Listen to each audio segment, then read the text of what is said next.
میرا جینا میرا مرنا الہی تیری خاطر ہو۔ بسم اللہ الرحمن الرحیم والصلاة والسلام علی سید الانبیاء خاتم الانبیاء والمرسلین وعلی آلہ واصحابہ وازواجہ وذریاتہ واہل بیتہ اجمعین، اما بعد۔ بات چل رہی تھی توبہ کے بارے میں۔ علامہ نووی رحمۃ اللہ علیہ نے توبہ کا بیان شروع کیا ہے، اس میں مختلف احادیث لائے ہیں۔ آج آپ کے سامنے جو حدیث شریف ذکر کی جائے گی اس میں حضرت کعب بن مالک رضی اللہ تعالیٰ عنہ صحابی رسول ہیں، اور بیعت عقبہ ثانیہ کے موقع پر انہوں نے اسلام قبول کیا ہے۔ بیعت عقبہ ثانیہ کا مطلب کیا ہے کہ مدینے کے لوگ نبی اکرم صلی اللہ علیہ وسلم کی ہجرت سے پہلے کچھ لوگوں نے اسلام قبول کیا تھا نبوت کے 12ویں سال میں۔ نبوت ملنے کے 12ویں سال میں مدینے کے لوگ حج پہ آتے تھے، ہر سال لوگ حج پہ آتے تھے، حج ہوتا تھا لیکن الگ انداز میں ہوتا تھا۔ تو حج کے موقع پر بہت سارے لوگ جمع ہوتے تھے، تو نبی اکرم صلی اللہ علیہ وسلم لوگوں سے ملتے تھے اور اسلام کی دعوت دیتے تھے۔ اب مدینے کے کچھ لوگوں نے سن 12 نبوی میں، نبوی کا مطلب نبوت ملنے کے 12 سال بعد، ایک سن ہجری ہے، وہ ہجرت کے بعد شروع ہوا ہے، ہجرت کے بعد سے اس کو شمار کیا گیا ہے، اور نبوی کا مطلب نبوت ملنے کے بعد۔ تو نبوت ملنے کے 12ویں سال میں کچھ لوگوں نے اسلام قبول کیا، پھر ان لوگوں نے جا کے مدینے میں بتایا۔ پھر نبوت ملنے کے 13ویں سال میں تقریباً 80 افراد حج میں آئے اور حضور سے مینا کی گھاٹی میں چپکے سے اسلام قبول کیا، کیونکہ کھلم کھلا اسلام نہیں، اسلام کی بات کرنا مشکل تھی۔ مشرکین مکہ ہر جگہ رہتے اور وہ ستاتے اور منع کرتے، اور وہ غلط فہمی پھیلاتے تھے کہ یہ آدمی سے مت ملو، یہ آدمی تمہارے رشتہ داروں میں پھوٹ ڈال دے گا، بیٹے کو باپ سے جدا کر دے گا، بیٹی کو ماں سے جدا کر دے گا، اور بیوی کو شوہر سے جدا کر دے گا، کیونکہ اسلام اگر کسی نے قبول کیا تو اب وہ غیر مسلم کے ساتھ اس کا نکاح باقی نہیں رہ سکتا ہے۔ تو اس طریقے سے وہ لوگ پروپیگنڈا پھیلاتے تھے۔ تو بیعت عقبہ ثانیہ کے موقع پر حضرت کعب بن مالک رضی اللہ تعالیٰ عنہ نے بھی اسلام قبول کیا تھا۔ یہ مدینہ کے ہیں، انصار ہیں، یہ انصاریوں میں سے ہیں۔ ان سے 80 روایتیں منقول ہیں، آپ صلی اللہ علیہ وسلم سے 80 احادیث بیان فرماتے ہیں۔ ان کی عمر ہوئی ہے 77 سال۔ سن 50 ہجری میں حضرت امیر معاویہ رضی اللہ تعالیٰ عنہ کے زمانے میں، ان کی حکومت کے زمانے میں حضرت کعب بن مالک رضی اللہ تعالیٰ عنہ کی وفات ہوئی ہے 77 سال کی عمر میں۔ یہ ان کے سلسلے میں، ان کے بارے میں بہت لمبی حدیث ہے، تقریباً 3-4 صفحے کی، سمجھ رہے ہیں ان کا واقعہ، وہ میں آپ کے سامنے پیش کرتا ہوں۔ تھوڑا عبارت پڑھ لیتے ہیں برکت کے طور پر حدیث شریف، اس کے بعد پھر میں ترجمہ آپ کے سامنے پیش کرتا جاؤں گا، کیونکہ پوری عبارت پڑھنا پھر پورا ترجمہ کرنا کافی اس میں وقت چلا جائے گا۔ وعن عبداللہ ابن کعب ابن مالک وکان قائد کعب رضی اللہ عنہ من بنيه حين عمي قال سمعت كعب بن مالك رضي الله عنه يحدث بحديثه حين تخلف عن رسول الله صلى الله عليه وسلم في غزوة تبوك قال كعب لم تخلف عن رسول الله صلى الله عليه وسلم في غزوة غزاها قط إلا في غزوة تبوك غير أني قد تخلفت في غزوة بدر ولم يعاتب أحد تخلف عنه إنما خرج رسول الله صلى الله عليه وسلم والمسلمون يريدون عير قريش حتى جمع الله تعالى بينهم وبين عدوهم على غير ميعاد ولقد شهدت مع رسول الله صلى الله عليه وسلم ليلة العقبة حين تواثقنا على الإسلام وما أحب أن لي بها مشهد بدر وإن كانت بدر أذكر في الناس منها وكان من خبري حين تخلفت عن رسول الله صلى الله عليه وسلم في غزوة تبوك أني لم أكن قط أقوى ولا أيسر مني حين تخلفت عنه في تلك الغزوة والله ما جمعت قبلها راحلتين قط حتى جمعتهما في تلك الغزوة ولم يكن رسول الله صلى الله عليه وسلم يريد غزوة إلا ورّا بغيرها حتى كانت تلك الغزوة فغزاها رسول الله صلى الله عليه وسلم في حر شديد إلى آخر الحديث۔ بخاری اور مسلم میں اس کو بیان کیا گیا ہے اس حدیث شریف کو۔ حضرت کعب بن مالک رضی اللہ تعالیٰ عنہ بہت ذہین آدمی اور زبان زور آدمی تھے، یعنی اللہ نے ان کو اتنی صلاحیت دی تھی بات چیت کرنے کی، کسی کو بھی مانوس کر سکتے تھے، متاثر کر سکتے تھے اور اپنی باتوں میں لا سکتے تھے. یہ صلاحیت ان کی، وہ ذکر آئے گا بھی حدیث شریف میں کہ ان کو یہ صلاحیت اللہ تعالیٰ نے عطا فرمائی تھی. لیکن پھر بھی نبی اکرم صلی اللہ علیہ وسلم سے انہوں نے سچ بات، بالکل جھوٹ نہیں ملایا. دیکھو واقعہ کیا ہوا. حضرت عبداللہ بن کعب بن مالک رضی اللہ تعالیٰ عنہ کے بیٹے ہیں. حضرت کعب بن مالک رضی اللہ تعالیٰ عنہ کے 5 بیٹے ہیں، اس میں حضرت عبداللہ بھی ہیں. یہ وکان قائد کعب، یہ حضرت کعب رضی اللہ تعالیٰ عنہ کے قائد ہیں. قائد کا مطلب حین عمیہ. حضرت کعب بن مالک رضی اللہ تعالیٰ عنہ اپنے آخری عمر میں نابینا ہو گئے تھے. تو یہ جو بیٹے ہیں حضرت عبداللہ، وہ ان کے رہنما تھے. قائد کا مطلب رہنما، کہیں جانا ہو تو یہی لے کر جاتے. بیٹا اپنے والد سے نقل کرتا ہے کہ سمیعت کعب بن مالک، کہ میں نے اپنے ابا سے سنا. وہ اپنا واقعہ بیان فرماتے تھے جب وہ نبی اکرم صلی اللہ علیہ وسلم سے پیچھے رہ گئے تھے تبوک کے موقع پر. غزوہ تبوک کے سن 9 ہجری میں پیش آیا ہے. رومیوں سے مقابلے کے لیے نبی اکرم صلی اللہ علیہ وسلم نے تبوک کا سفر کیا تھا. تبوک یہ مدینے سے تقریباً 800 کلومیٹر دور ہے. اور یہ جب غزوہ پیش آیا ہے، جنگ نہیں ہوئی ہے، لیکن آپ صلی اللہ علیہ وسلم نے چڑھائی کی تھی ان لوگوں پر. لیکن جب آپ نکلے ہیں مدینے سے تو 30,000 کا لشکر، کیونکہ فتح مکے کے موقع پر جو سن 8 ہجری میں ہوا، مکہ فتح 8 ہجری میں ہوا، اس کے بعد بہت سارے قبیلے کے لوگوں نے اسلام قبول کیا تو مسلمانوں کی تعداد میں بہت اضافہ ہو گیا. اتنی بڑی تعداد کسی غزوے میں نہیں ہے. آپ صلی اللہ علیہ وسلم کی غزوہ بدر میں 313 ہے اور غزوہ احد کے موقع پر 700 ہے. سمجھ میں آئی بات. غزوہ خندق کے موقع پر مسلمانوں کی تعداد 3000 ہے اور غزوہ حنین کے موقع پر مسلمانوں کی تعداد 14000 غزوہ حنین کے موقع پر. لیکن یہ غزوہ تبوک کے موقع پر 30,000 صحابہ اکرام. لیکن پھر بھی بہت مشقت کا عالم تھا. گرمی، سخت گرمی. 10ویں پارے میں سب ذکر ہے، تفسیر ہماری وہی چل رہی ہے ابھی. سخت گرمی کا موسم اور کھجور پک کر تیار. سمجھ میں آئی بات. اور گرمی بہت سخت. اور ایک اونٹ پر 10 لوگ سواری کرتے تھے باری باری. اتنے زیادہ اونٹ تھے نہیں. 30,000 میں 10,000 گھوڑے تھے بس. اور اونٹ کا عالم یہ تھا، میں نے جو آپ کو بتایا کہ اونٹ میں 10 لوگ ایک اونٹ پر باری باری سوار کر. مشقت بھی بہت، تکلیف بھی بہت. اور یہ غزوہ ایسا ہے کہ آپ صلی اللہ علیہ وسلم کبھی بھی کسی غزوے کے بارے میں صاف بات نہیں بتلاتے تھے کہ ہم کو کہاں جانا ہے، کس طرف جانا ہے. بس یہ فرماتے تھے چلنا ہے. لیکن غزوہ تبوک کے بارے میں حضور نے پہلے اعلان کر دیا کہ وہاں تبوک چلنا ہے، جو ملک شام کے پاس یہ علاقہ ہے تبوک، اور مدینے سے 800 کلومیٹر دور. حضور نے بیان فرما دیا تھا تاکہ لوگ تیاری اچھی طریقے سے کر لیں. حضرت کعب فرماتے ہیں کہ میں نبی اکرم صلی اللہ علیہ وسلم سے غزوہ تبوک میں پیچھے رہ گیا اور غزوہ بدر میں شریک نہیں ہو سکا. غزوہ بدر کا پس منظر بیان کرتے ہیں کہ غزوہ بدر جو ہوا ہے وہ باقاعدہ پلان کے ساتھ نہیں ہوا ہے کہ اب ہمیں ان سے لڑنا ہے. وہ تو نبی اکرم صلی اللہ علیہ وسلم قریش کا قافلہ جو ملک شام سے تجارتی قافلہ بہت زیادہ ساز و سامان سے لدا ہوا اور مکے کے اکثر لوگوں نے اس میں انویسٹمنٹ کیا تھا تاکہ خوب ساز و سامان آئے اور پھر اس کے بعد ہم مدینے پر حملہ کریں گے. تو نبی اکرم صلی اللہ علیہ وسلم کو معلوم ہو گیا تو آپ صلی اللہ علیہ وسلم نے اس قافلے کا پیچھا کیا. تو آپ کے ساتھ 313 صحابہ کرام بھی ساتھ میں ہو گئے تھے، لے لیے تھے آپ صلی اللہ علیہ وسلم نے. باقی کوئی مدینے سے پری پلان نہیں نکلے تھے کہ ہمیں لڑنا ہے. اب ہوا یہ کہ ابو سفیان جو کہ اس وقت مسلمان نہیں تھے، وہ اس قافلے کے ذمہ دار تھے جو تجارتی قافلہ تھا.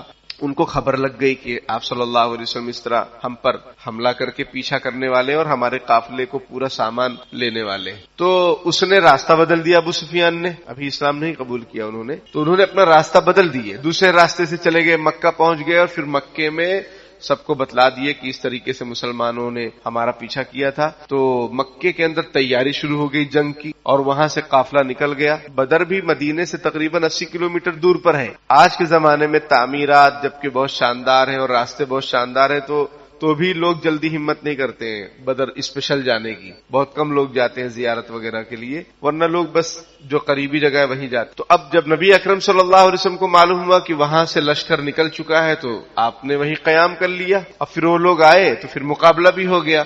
تو حضرت کعب فرماتے ہیں کہ میں غزوہ بدر میں شریک نہیں ہو سکا. لیکن غزوہ بدر ایسی جنگ ہے کہ جس میں کوئی اگر شریک نہ ہوا ہو تو اس پر حضور ناراض نہیں ہوئے. مدینے میں جو لوگ شریک نہیں ہو سکے ان پر کوئی ناراضگی کی بات نہیں. لیکن غزوہ تبوک میں چونکہ پہلے سے اعلان مدینے کے اندر ہو چکا تھا، اب منافقین تقریباً 80 یہ لوگ نہیں گئے اور کچھ مسلمان بھی نہیں گئے. غزوہ تبوک میں شریک نہیں ہو سکے کچھ مسلمان بھی. اس میں حضرت کعب بھی ہیں۔ حضرت کعب فرماتے ہیں کہ غزوہ بدر میں میں شریک نہیں ہو سکا، باقی میں تمام غزووں میں شریک ہوا ہوں۔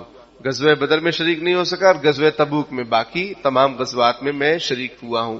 اب غزوات کتنے ہیں؟ 27۔ نبی اکرم صلی اللہ علیہ وسلم نے کتنے غزوات فرمائے ہیں؟ فرماتے ہیں کہ میں غزوہ بدر میں شریک نہیں ہو سکا، لیکن مجھے افسوس نہیں ہے، کیونکہ میں بیعت عقبہ ثانیہ کے موقع پر میں نے اسلام قبول کیا ہے، وہ مجھے زیادہ پسندیدہ ہے اور میرے نزدیک اس کی زیادہ فضیلت ہے غزوہ بدر میں شرکت سے، اگرچہ غزوہ بدر کا ذکر لوگوں میں بہت ہے۔ یہ حضرت کعب فرما رہے ہیں۔ پھر آگے فرماتے ہیں میرا واقعہ وَكَانَ مِنْ خَبَرِي حِينَ تَخَلَّفْتُ عَنْ رَسُولِ اللَّهِ، کہ میرا واقعہ جب میں رسول اللہ صلی اللہ علیہ وسلم سے پیچھے رہ گیا غزوہ تبوک کے موقع پر، وہ یہ ہے کہ فرماتے ہیں کہ میں کبھی اتنا طاقتور اور اتنا مالدار نہیں تھا جتنا مالدار تبوک کے موقع پر تھا۔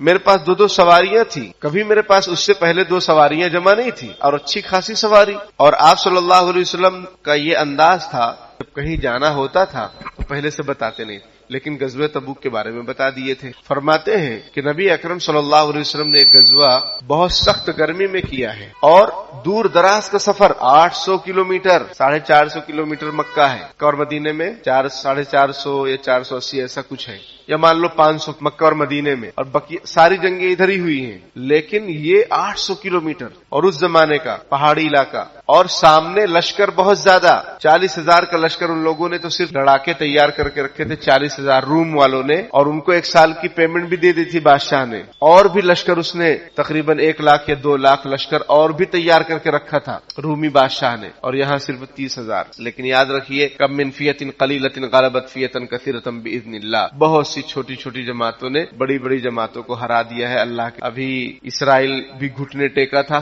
حماس کے سامنے۔ حماس کیا ہے؟ اسرائیل کے مقابلے میں کچھ نہیں ہے۔ اسرائیل کے ساتھ کتنے کتنے ملک ہیں، اور حماس کے ساتھ کون ہے؟ اللہ۔ سعودیہ نہیں ہے، سمجھ میں آئی بات؟ نہ ٹرکی ہے، لیکن لوہے کے چنے چبوا دیے، اور ابھی پھر سے شروع ہوا ہے جنگی معاملہ، پھر یہ لوگ گھٹنے ٹیکیں گے۔ یہ اللہ کا ایک سسٹم ہے۔ حضرت کعب فرماتے ہیں کہ نبی اکرم صلی اللہ علیہ وسلم نے لوگوں کو بتلا دیا کہ ہمیں کہاں جانا ہے تاکہ سب تیاری کر لیں، اور مسلمان بہت زیادہ اس وقت جمع ہو گئے تھے جن کو کوئی رجسٹر لکھ نہیں سکتا ہے، کہ اس وقت کوئی رجسٹر لے کر بیٹھتا نہیں تھا کہ کتنے لوگ جا رہے ہیں، بس ایک تعداد پھر بعد میں بیان کی گئی کہ 30,000 کا لشکر رہا تھا مسلمانوں کا۔ حضرت کعب فرماتے ہیں اگر کوئی آدمی اس وقت چھپنا چاہتا تو چھپ سکتا تھا آپ صلی اللہ علیہ وسلم سے، لیکن یہ کہ اللہ تعالیٰ بتلا دیں گے یہ بھی مسئلہ کہ یہ آدمی نہیں آیا ہے، یعنی اتنی بھیڑ تھی کہ اگر کوئی چھپنا چاہے تو چھپ سکتا تھا، لیکن یہ کہ ڈر اس بات کا کہ نبی اکرم صلی اللہ علیہ وسلم کو وحی بھی ہو سکتی ہے۔ آپ صلی اللہ علیہ وسلم نے یہ غزوہ اس حالت میں کیا جبکہ پھل پک چکے تھے۔ حضرت کعب رضی اللہ تعالیٰ فرماتے ہیں کہ میں سوچتا کہ چلو بھائی صبح ہوئی ہے، شام میں تیاری کرتا ہوں، شام ہو جاتی سوچتا صبح تیاری کرتا ہوں، اسی میں وقت گزر گیا، اور مجھے خبر ملتی رہتی تھی کہ آپ صلی اللہ علیہ وسلم جا رہے ہیں، پھر پہنچ گئے، اور میں اسی میں تھا کہ لیت العال میں ہی تھا کہ ابھی تبھی، یہاں تک کہ نبی اکرم صلی اللہ علیہ وسلم جب وہاں پہنچے تو حضور نے فرمایا کعب نظر نہیں آ رہے۔ سمجھ میں آئی بات؟ آج کل اساتذہ کو، ٹیچرز حضرات، علماء حضرات، اسی طریقے سے امیر صاحب کو یہ شکوہ رہتا ہے کہ ساتھی ہماری سنتے نہیں۔ میں آپ سے کہتا ہوں یہ حدیث شریف دیکھیے، 30,000 کے لشکر میں نبی اکرم صلی اللہ علیہ وسلم نے حضرت کعب فرما رہے ہیں کہ حضور رستے میں میرا نام نہیں لیے، جب تبوک پہنچ گئے تو پوچھا کہ کعب نظر نہیں آ رہے، اور اوپر حضرت کعب نے خود بیان کیا کہ اتنا بڑا لشکر تھا، بھیڑ بھاڑ تھی، کوئی چھپنا چاہتا تو چھپ سکتا تھا۔ یہاں وہی نہیں نازل ہوئی آپ صلی اللہ علیہ وسلم پر کہ کعب نظر نہیں آ رہے، ان کو ڈھونڈو۔ خود حضور علیہ الصلوۃ والسلام کی ایک عادت تھی، فکر تھی کہ آپ دیکھتے رہتے، وہ یتفقد الناس، یہ آپ کی صفت ہے کہ آپ امام تھے، دیکھتے کہ کون نماز میں ہے کون نہیں ہے، کوئی اگر نہ ہوتا تو پوچھتے کہ بھائی کیا بات، وہ نظر نہیں آ رہے، اگر بیمار ہوتا تو عیادت کرتے، ورنہ پوچھتے ضرور۔ یہاں پر بھی حضرت کعب فرما رہے ہیں کہ نبی اکرم صلی اللہ علیہ وسلم، تو ہاں میں نے ذکر کیا ان لوگوں کا، مان لو ٹیچرز حضرات ہیں، اب ان کو معلوم ہے اسٹوڈنٹ بیمار ہے تو کوئی بات نہیں، یہ معلوم نہیں ہے کہ ایک مسلمان کے دوسرے مسلمان پر 5 حقوق ہیں، اور بیمار ہو جائے تو عیادت کرے، تو یہ ٹیچرز پر لاگو نہیں ہوگا، کیونکہ ٹیچرز کو ان کے ٹیچرز نے نہیں سمجھایا، یہ اوپر تک سلسلہ چلا جائے گا کہ یہ کوئی بات ہوئی ہی نہیں کبھی کہ ٹیچر سے اسٹوڈنٹ کے گھر جائے۔ مجھے بتا دو آپ لوگ بیٹھے کوئی ٹیچرز اگر آپ کے ہاں عیادت کرنے آیا ہو تو، اللہ ماشاء اللہ میں کہہ دیتا ہوں احتیاطاً کہ ہو سکتا ہے کوئی آیا ہو، لیکن کوئی نہیں آتا، تو شکوہ کیوں کرتے ہو کہ اسٹوڈنٹس ہم کو چاہتے نہیں اور احترام نہیں کرتے؟ احترام کس بنیاد پر کریں؟ آپ نے کبھی اپنا مقام سمجھا ہی نہیں نا، اسٹوڈنٹ کو کچھ سمجھا؟ حالانکہ ٹیچرز کا اصول یہ ہے، ٹیچر بننے کا اصول یہ ہے کہ ڈونیشن دو، جتنا بڑا ڈونیشن ہوگا اتنی اچھے سے آپ کی سیلری اور نوکری ہو جائے گی۔ یہ اصول ہمارا ظالمانہ ہے۔ ٹیچرز کا اصول یہ ہے، کتابوں میں علماء نے لکھا ہے کہ وہ شخص ٹیچر بنے جو اپنے شاگردوں کو اپنی اولاد سے زیادہ اہمیت دے، محبت کرے، وہ ٹیچر بننے کے لائق۔ بہرحال یہاں نبی اکرم صلی اللہ علیہ وسلم پوچھ رہے ہیں، کعب نظر نہیں آ رہے۔ اب دیکھیے ایک اور، یہ حدیث بہت لمبی ہے لیکن اس میں بہت ساری باتیں ہیں سیکھنے کی اور نصیحت۔ میں سوچ رہا تھا کہ ایک دن میں اس کو پورا کر لیں گے، لیکن ایک دن میں پورا ہونے والی نہیں ہے، اس میں ایک آدھ 2 ہفتہ اور لگے گا۔ بہرحال حضرت کعب فرماتے ہیں کہ نبی اکرم صلی اللہ علیہ وسلم نے مجھے تبوک میں یاد کیا اور وہ بیٹھے تھے لوگوں کے درمیان تبوک میں، اور آپ نے پوچھا ما فعل کعب بن مالک، کعب بن مالک کا کیا ہوا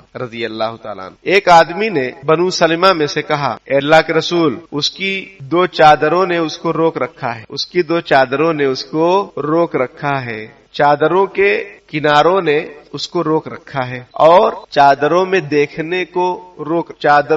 دیکھنے نے اس کو روک رکھا ہے۔ اس کا کیا مطلب؟ یہ تو ایک عربی تعبیر ہے، اس کا مطلب یہ ہے کہ وہ عیش و عشرت میں ہے اور غرور و گھمنڈ میں ہے، یعنی وہ اپنے چادروں میں ہے، یعنی آرام میں ہے اور اپنی چادروں کو ہی دیکھتا رہتا ہے۔ آدمی کوئی نئی چیز اچھی چیز پہنتا ہے تو اس کو بار بار دیکھتا رہتا ہے، گھڑی کیسی ہے بہت اچھی ہے، قلم کیسا ہے بہت اچھا ہے، صدری کیسی ہے بہت، اپنے آپ کو ہی دیکھتا رہتا ہے۔ اور کبھی تیار ہو، سمجھ میں تیل لگایا اور واسلین لگا لیا، سمجھ میں آئی بات، تو اپنے آپ کو بھی دیکھتا رہتا ہے آئینے میں کہ میں کیسا لگ رہا ہوں۔ تو یہ وَالنَّظْرُ فِي عِطْفَيْهِ کہ چادروں کی دونوں کناروں میں دیکھنے نے اس کو روک رکھا ہے، وہ اس لیے نہیں آیا۔ اب دیکھیے حضرت معاذ بن جبل رضی اللہ تعالیٰ عنہ نے فوراً فرمایا، بئس ما قلت، تم نے کتنی بری بات، اس آدمی سے فوراً حضرت معاذ بن جبل نے حضور کے سامنے کہ تم نے کتنی بری بات کہہ دی بھائی۔ فما واللہ یا رسول اللہ ما علمنا علیہ الا خیرا، حضرت معاذ بن جبل نے فرمایا، اللہ کے رسول خدا کی قسم ہم نے کعب میں بھلائی ہی دیکھی ہے۔ فسکت رسول اللہ صلی اللہ علیہ وسلم، آپ صلی اللہ علیہ وسلم خاموش رہے۔ ہمارا مزاج کیا ہے، ہمارے سامنے کوئی کسی کی برائی کرے تو ہم بھی اس میں 2-4 بات لگا دیتے، ہاں ٹھیک ہے، صحیح کہہ رہے ہیں آپ، سمجھ میں آئی بات۔ یہاں پر اس شخص نے ایسی بات کہی حضرت کعب بن مالک کے بارے میں کہ عیش و عشرت نے اور ان کی چادروں نے، فوراً حضرت معاذ بن جبل نے دفاع کیا کہ اللہ کے رسول انہوں نے بری بات کہی اور ہم نے کعب بن مالک میں ہمیشہ اچھائی ہی دیکھی ہے، ہم نے بھلائی ہی دیکھی ہے۔ یہ ہے صحیح طریقہ کہ بھائی کوئی آپ کے سامنے کسی آدمی کی برائی کرے تو اس میں ہاں میں ہاں نہیں ملانا چاہیے۔ اگر واقعی برائی ہے تو چلو ٹھیک ہے، پھر بھی وہ غیبت ہے، لیکن برائی نہیں ہے، کوئی آپ کے سامنے برائی کرنا شروع کر دے حالانکہ آپ جانتے وہ آدمی ایسا نہیں ہے، پھر بھی آپ کیا کہتے ہیں کہ ہاں آپ صحیح کہہ رہے ہیں، یعنی سامنے والے کی ہاں میں ہاں ملا دیتے ہیں۔ یہاں حضرت کعب بن مالک نے کیا فرمایا، حضرت معاذ بن جبل نے کیا فرمایا، بئس ما قلت، تم نے بہت برا کہا، اور کہا ہے اللہ کے رسول ہم نے کعب میں ہمیشہ اچھائی دیکھی۔ یہ بات ایک تو حضور نے ان کو یاد کیا، پھر ایک آدمی نے برائی کی اور حضرت معاذ نے دفاع کیا۔ ہم کو بھی ایسا ہونا چاہیے، ہاں میں ہاں نہیں ملانا چاہیے، ورنہ آپ بھی غیبت میں شریک، غیبت حرام۔ فرماتے ہیں حضرت کعب اس درمیان میں ایک شخص سفید پوش نظر آیا، آپ صلی اللہ علیہ وسلم وہاں تبوک میں بیٹھے، ایک آدمی اپنی اونٹنی پر سوار ہو کر سفید کپڑا پہنے ہوئے نظر آیا۔ حضور نے فرمایا کن ابا خیثمہ، یہ ابو خیثمہ ہے، دور سے کہ یہ ابو خیثمہ، یہ حضور کا کمال، یہ معجزہ۔ آدمی قریب کو پہچانتا ہے نا، قریب والے کو، لیکن وہ بہت دور تھے، حضور نے فرما دیا ابو خیثمہ رضی اللہ تعالیٰ۔ اور یہ ابو خیثمہ وہی صحابی ہیں کہ انہوں نے 1 سا کھجور صدقہ کیا تھا، تقریباً 3.5 کلو، تو منافقین نے ان کا مذاق اڑایا تھا۔ یہ وہی ابو خیثمہ ہے۔ حضرت کعب فرماتے ہیں پھر جب وہ قریب آئے تو پتہ چل گیا کہ وہ ابو خیثمہ ہی ہے، اور ابو خیثمہ کا بھی واقعہ ہے کہ وہ پیچھے رہ گئے، قافلہ نکل گیا حضور کا، ان کی بیوی نے باغ کے اندر پانی سے تر کیا، ایک جگہ کو پانی چھڑکا، وہاں بستر لگایا، تازہ ترین کھجوریں رکھی، میٹھا پانی رکھا اور ان کو بلایا کہ چلیے ہم لوگ چلتے ہیں وہاں۔ حضرت ابو خیثمہ وہاں پہنچے، فوراً دل میں خیال آیا کہ میرے محبوب صلی اللہ علیہ وسلم وہاں تنگی میں ہیں، پریشانی میں ہیں، تبوک میں جنگ کے لیے گئے ہیں اور میں یہاں مزے میں ہوں، جس کو اردو میں گاڑھی اردو میں کہا جائے تو میں گل چھرے اڑا رہا ہوں۔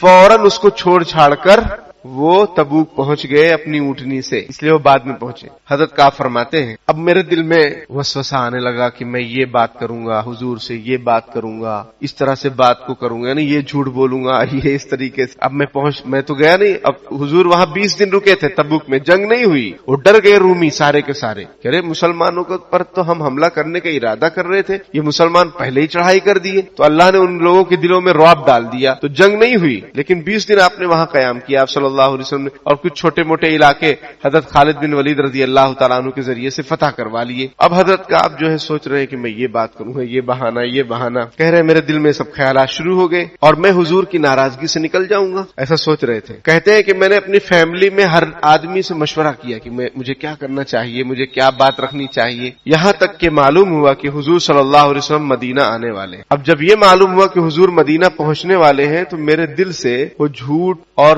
پلاننگ جو سب چل رہی تھی وہ سب ختم ہو گئی، دل سے ختم۔ یہ بھی اللہ والوں کی برکت ہوتی ہے، اور حضور سے بڑھ کر کون اللہ والا ہوگا؟ ایسا ہوتا ہے۔ فرماتے ہیں کہ میرے دل و دماغ سے سب وہ پلان سارے نکل گئے، دل ایک دم خالی، اور میں مطمئن ہو گیا کہ میں سچ بولوں گا، جو ہو دیکھا جائے گا۔ میں جھوٹ بول کر حضور کو خوش کر لوں گا، لیکن اللہ تعالیٰ بتا دیں گے تو پھر حضور ناراض ہوں گے، اس سے اچھا میں سچ بولوں، پھر اللہ تعالیٰ جو فیصلہ فرمائے۔ اور یہ انہوں نے فرمایا کہ میں نے یقین کر لیا کہ سچ میں نجات ہے، جھوٹ میں پرابلم ہوگی۔ حدیث شریف بھی ہے، صدق ینجی والکذب یہلک، سچ نجات دلاتا ہے اور جھوٹ ہلاک کر دیتا ہے۔ یہاں تک کہ صبح میں نبی اکرم صلی اللہ علیہ وسلم مدینہ منورہ میں تشریف لائے، آپ کا یہ معمول تھا جب بھی سفر سے آتے تھے 2 رکعت مسجد میں نماز پڑھتے تھے، پھر بیٹھ جاتے تھے، جس کو ملنا ہوتا لوگ ملنے آتے۔ فرماتے ہیں کہ جب حضور آئے مسجد نبوی میں بیٹھ گئے 2 رکعت نماز پڑھ کر، تو منافقین آئے اور معذرت کرنے لگے۔ حضور نے فرمایا کوئی بات، اور کچھ مسلمان تھے جو پیچھے رہ گئے تھے، کوئی عذر کوئی پرابلم ان کو، تو وہ لوگ ان لوگوں نے اپنے آپ کو مسجد نبوی کے ستون میں باندھ لیا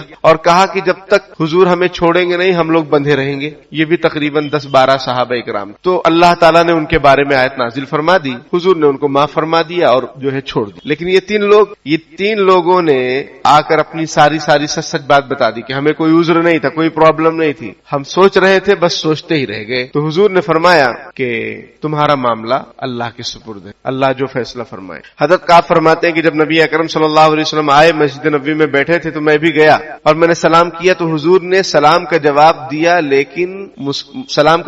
مسکراتے ہوئے، لیکن مسکراہٹ میں ناراضگی تھی۔ کبھی مسکراہٹ غصے والی بھی ہوتی ہے، سمجھ میں آئی بات، ایک خوشی والی ہوتی ہے اور ایک ناراضگی والی۔ تو وہ فرما رہے ہیں فلما سلمت تبسم تبسم المغضب، کہ میں نے جب سلام کیا حضور کو تو حضور مسکرائے، لیکن ناراضگی والی مسکراہٹ۔ پھر پوچھا کہ کیا بات ہے، کیوں پیچھے رہ گئے، کیا تمہارے پاس سواری نہیں؟ میں نے کہا اللہ کے رسول میرے پاس۔ پھر حضرت کا فرماتے میں نے کہا اللہ کے رسول اگر میں آپ کے علاوہ دنیا میں کسی کے پاس بیٹھتا، اب ان کی بات سنو، اگر میں آپ کے علاوہ دنیا میں کسی کے پاس بھی بیٹھتا تو میں اس کو راضی کر لیتا، اس کو خوش کر لیتا اور اس کی ناراضگی سے میں نکل جاتا، کیونکہ مجھے اللہ پاک نے بولنے کا کمال دیا ہے، ہنر دیا ہے۔ غالب کا ایک شعر ہے نا، ہے دنیا میں اور بھی سخنور بہت اچھے، کہتے ہیں کہ غالب کا انداز بیاں ہے اور، تو وہی بات، ان کا انداز بیاں بہت عجیب شاندار، یہ کہہ رہے ہیں حضور کے سامنے کہہ رہے ہیں، لیکن اے اللہ کے رسول مجھے معلوم ہے کہ اگر میں نے آج آپ کو جھوٹ بول کر راضی کر لیا تو عنقریب اللہ تعالیٰ آپ کو مجھ سے ناراض کر دیں گے، اس لیے میں سچ بولوں گا اور میں امید کرتا ہوں کہ اللہ تعالیٰ مجھے معاف فرمائیں گے۔ واللہ ما کان لی من عذر، اے اللہ کے رسول مجھے کوئی عذر نہیں تھا اور میں اتنا طاقتور اور مالدار کبھی بھی نہیں تھا۔ حضور نے فرمایا تم نے سچ کہا، کھڑے ہو جاؤ، قم فقم حتی یقضی اللہ فیک، اب تم کھڑے ہو جاؤ، اللہ تعالیٰ تمہارا فیصلہ فرمائیں۔ آپ لوگ بھی کھڑے ہو جائیں، انشاءاللہ بقیہ آئندہ، اللہ تعالیٰ عمل کی توفیق